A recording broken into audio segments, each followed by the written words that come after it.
రాష్ట్రంలో ఆర్థిక లోటు ఉన్నప్పటికీ అభివృద్ధి సంక్షేమ పథకాలు రెండు కళ్లుగా భావించి ముందుకు వెళుతున్నామని రాష్ట్ర పురపాలక శాఖ మంత్రి పొంగూరు నారాయణ అన్నారు. శుక్రవారం ఉదయం స్థానిక 54వ డివిజన్లోని భగత్ సింగ్ కాలనీలో రేపు నిర్వహించనున్న సీఎం చంద్రబాబు చేతుల మీదుగా వర్చువల్ విధానంలో పట్టాల పంపిణీ కార్యక్రమం సందర్భంగా ఏర్పాట్లను పరిశీలించారు. ఈ సందర్భంగా మంత్రి మీడియాతో మాట్లాడుతూ రాష్ట్రంలో 10 లక్షల కోట్లు అప్పులు ఉన్నప్పటికీ సంక్షేమ పథకాలు నిర్వహిస్తున్నామని అన్నారు. గత 30-40 ఏళ్లుగా భగత్ సింగ్ కాలనీలో ప్రజలు ఎటువంటి పట్టాలు లేకుండా జీవిస్తున్నారని అన్నారు. మొత్తం 1400 పట్టాలకు గాను రేపు సుమారు 650 పట్టాలను అందజేయనున్నామని తెలిపారు. గత ప్రభుత్వంలో ఇచ్చిన ధృవపత్రాలపై బ్యాంకు రుణాలు రాక చాలా మంది ఇబ్బందులకు గురవుతున్నారన్నారు. అంతేకాకుండా చాలా మందికి బ్యాంకు లోన్ తీసుకున్నట్లుగా గుర్తించారని, వారందరికీ సంబంధించి 144 కోట్ల రూపాయలను జమ చేసినట్లు ఆయన తెలిపారు. మిగిలిన పట్టాలను త్వరలో అందిస్తామని చెప్పారు. అనంతరం భగత్ సింగ్ కాలనీ వద్ద పలు ప్రాంతాలను సందర్శించి అవసరమైన చర్యలు చేపట్టే విధంగా అధికారులకు ఆదేశాలు జారీ చేశారు. ఈ కార్యక్రమంలో joint collector Karthik, commissioner Nandan, revenue divisional అధికారి Anusha, medical officer doctor Kanakadri, మండల రెవెన్యూ అధికారి రఫీ, వివిధ శాఖల అధికారులు తదితరులు పాల్గొన్నారు. ఎంతో కాలం నుంచి దాదాపు 30-40 ఏళ్ల నుంచి యాక్చువల్గా వాళ్ళు నివసిస్తున్నారు. కానీ వాళ్ళకి పట్టాలంటే ఇవ్వాల. గత ప్రభుత్వం అయితే వాళ్ళకి ఒక కాగితం ఇచ్చింది, మీరు ఇక్కడ ఉంటున్నారని. దాన్ని వాళ్ళు యాక్చువల్గా పట్టాలనుకొని బ్యాంకులకు తీసుకుపోతే బ్యాంకులో ఇది పట్టా కాదమ్మని రిజెక్ట్ చేయడం జరిగింది. మొన్న ఎలక్షన్స్కి ముందు వాళ్ళని అదిరిక కాగితాలు తీసుకొని వచ్చారు. సార్ ఇది పట్టా అని ఇచ్చారు, కానీ ఇది పట్టా కాదంట, మేము బ్యాంకులకు పోతే బ్యాంకులు చెప్పారని నాకు చూపించడం జరిగింది. అప్పుడే నేను చెప్పాను, ప్రభుత్వం వచ్చిన తర్వాత అధికారులను తీసుకుని ఇక్కడికే వస్తాను, మీ దగ్గరే డిస్కస్ చేస్తా, దాని గురించి అన్ని రకాల పరిశీలిస్తామని. అటు దానికి సంబంధించిన అన్ని డిపార్ట్మెంట్ వాళ్ళు, కలెక్టర్ కావచ్చు, జేసీ కావచ్చు, కమిషనర్ కావచ్చు, ఇతర డిపార్ట్మెంట్ వాళ్ళు కూడా నేను యాక్చువల్గా మార్చి 1వ తేదీ తీసుకొచ్చాను. ఇక్కడికి పెన్షన్స్ ఇచ్చారు, తీసుకొచ్చాను, వారితో డిస్కస్ చేశారు. వారు మళ్ళీ అనేక రకాలుగా అన్ని డిపార్ట్మెంట్ కలిసి ఒక ఇన్స్పెక్షన్ చేశారు. చేసి దాని మీద పట్టాలు యాక్చువల్గా ఇచ్చేదానికి ప్రభుత్వానికి రాశారు. ప్రభుత్వం కంప్లీట్ చేసింది, క్యాబినెట్లో కూడా అప్రూవ్ అయింది.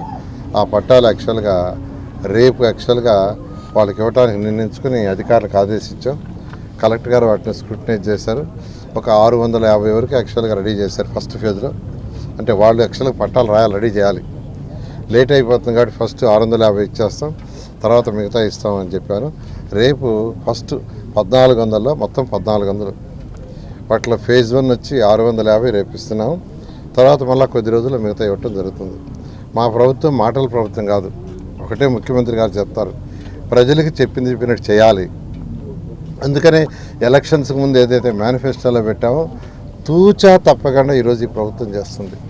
ఈ నేపథ్యంలో గతంలో టిట్కో హౌసెస్ 2014-19లో ఆ రోజు ముఖ్యమంత్రి గారి యొక్క ఆదేశం ప్రకారం ఆయన ఒకటే ఆదేశించారు, ప్రతి మహిళ తన భర్తతో పిల్లలతో ఆనందంగా ఉండేది కట్టమని. దాని ప్రకారం టిట్కో హౌస్ డిసైడ్ చేసి 7 లక్షలు శాంక్షన్ చేసాం. దాదాపు 5 లక్షలు టెండర్లు పిలిచి గ్రౌండ్ చేస్తే గత ప్రభుత్వం 2,60,000 కుదిర్చి అవి కూడా పూర్తి చేయాల. అవి కూడా అసంపూర్ణంగా. ఇప్పుడే ఒక అతను వచ్చాడు, సార్ నేను ₹1,00,000 కట్టాను, నాకు ఇల్లు కట్టకుండానే నా మీద లోన్ రైజ్ చేశారు. ఇల్లు కట్టకుండా నా మీద లోన్ చేసి నా యొక్క అకౌంట్స్ ఎన్పీ అవుతున్నాయి. మొన్న అటువంటి అకౌంట్స్ ఉంటే బ్యాంక్ వాళ్ళందరూ చెప్తే ఇల్లు కట్టకుండా ఎవరి మీద అయితే యాక్చువల్ లోన్ రైజ్ చేశారో వాళ్ళు ఇబ్బంది పడకుండా ఉండడానికి ప్రభుత్వం 140 కోట్లు కట్టింది బ్యాంకులకి. 140 కోట్లు. గత ప్రభుత్వము ఇల్లు కట్టకుండా వాళ్ళ మీద బ్యాంక్ లోన్ రైజ్ కట్టేసినట్టుగా వాళ్ళకి ఎన్పీ అయిపోతుంటే 140 కోట్లు ముఖ్యమంత్రి గారు మీరు కట్టేయండి, పార్టీల మీద ఏదైనా ఉండొచ్చు కానీ ప్రజలు ఇబ్బంది పడకూడదని ఈ విధంగా ఈరోజు సుపరిపాలన అంటే ప్రజలకు ఏం చేయాలో, ప్రజల అవసరాలు, ప్రజలు ఇబ్బంది చేయటం. టిట్కో హౌసెస్ కూడా యాక్చువల్గా ఇన్కంప్లీట్ ఉన్నాయి. వాటిని కూడా యాక్చువల్గా 430, 365 ఈ 2 కూడా డిసెంబర్ ఎండింగ్ లోపల పూర్తి చేసేట్టుగా రాష్ట్రం మొత్తం వర్క్ చేస్తున్నాం. తర్వాత 300 కూడా కంప్లీట్, అవి కూడా జరుగుతున్నాయి. అవి కూడా త్వరలో కంప్లీట్ చేసి ఎవరికి ఇవ్వాలో వాళ్ళకి ఇవ్వడం జరుగుతుంది. ఇటీవల మన గౌరవ మంత్రివర్యులు నారాయణ సారు అక్కడ పెన్షన్ల పంపిణీకి వచ్చిన సందర్భంలో వాళ్ళ సమస్యని తెలుసుకొని ఒక నెల రోజుల వ్యవధిలోనే మన క్యాబినెట్లో దాన్ని పెట్టి 1400 మంది గడప ఉంటే వాళ్ళందరూ కూడా పట్టాలు ఇప్పించేదానికి క్యాబినెట్లో కూడా ఓకే చేయించి ఈరోజు రేపు పట్టాలు ఇవ్వబోతున్నారు. మన భగత్ సింగ్ కాలనీ టిట్కో అపార్ట్మెంట్లలోనే ఉన్నటువంటి స్కూల్ దగ్గర ఆ వేదికను కూడా ఈరోజు ఏర్పాటు చేయడం జరిగింది. రేపు వర్చువల్గా జరిగే ముఖ్యమంత్రి గారి సమక్షంలో ముఖ్యమంత్రి గారి చేతుల మీదుగా ఈ పట్టాల పంపిణీ కార్యక్రమం చేయడానికి ఏర్పాట్లు పరిశీలించడానికి మన గౌరవ మంత్రివర్యులు నారాయణ సార్ ఇక్కడికి విచ్చేశారు. ఆయనకి ఈ భగత్ సింగ్ కాలనీ ప్రజల తరపున వాళ్ళకి మంత్రి గారికి రుణపడి ఉంటారు. అక్కడ ప్రాంతవాసులందరూ కూడా అది అసాధ్యం, అసలు అది జరగదు అన్న పనిని నారాయణ సారు చేసి చూపించారు. రేపు నెలలో మళ్ళీ ఇవ్వడానికి సన్నద్ధం చేస్తూ ఉన్నారు. ఈరోజు రేపు ఇవ్వడానికి పట్టాలు ఈరోజు సన్నాహం చూసేదానికి సంసిద్ధంగా ఈరోజు మంత్రివర్యులు స్వయంగా వచ్చి ఎక్కడ పెట్టాలి కార్యక్రమం చూసుకొని రేపు కార్యక్రమం నిర్వహించాల్సిందిగా చూస్తూ ఉన్నారు. నారాయణ మాతృసేవా పథకం అమ్మతనానికి కమ్మనైన పథకం. సుమారు 1500 విలువ గల నారాయణ బేబీ హెల్త్ కిట్ ఉచితం.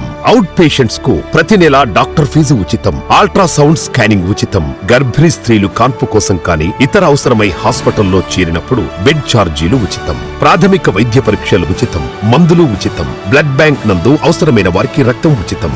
5 నుండి 9 నెలల గర్భిణీలకు ప్రతి నెల చెకప్ సమయంలో ఉచిత డ్రై ఫ్రూట్ బాక్స్ మరియు వేరుశెనగ చిక్కీలు ఉచితంగా ఇవ్వబడును. బిడ్డ పోషణ నిమిత్తం తల్లికి 3000 రూపాయల నగదు అందించబడును. కాన్పు కోసం అంబులెన్స్ ఉచిత పికప్ సదుపాయం కలదు. నెల్లూరు నగర పరిధిలో నారాయణ మాతృసేవా పథకం నెల్లూరు.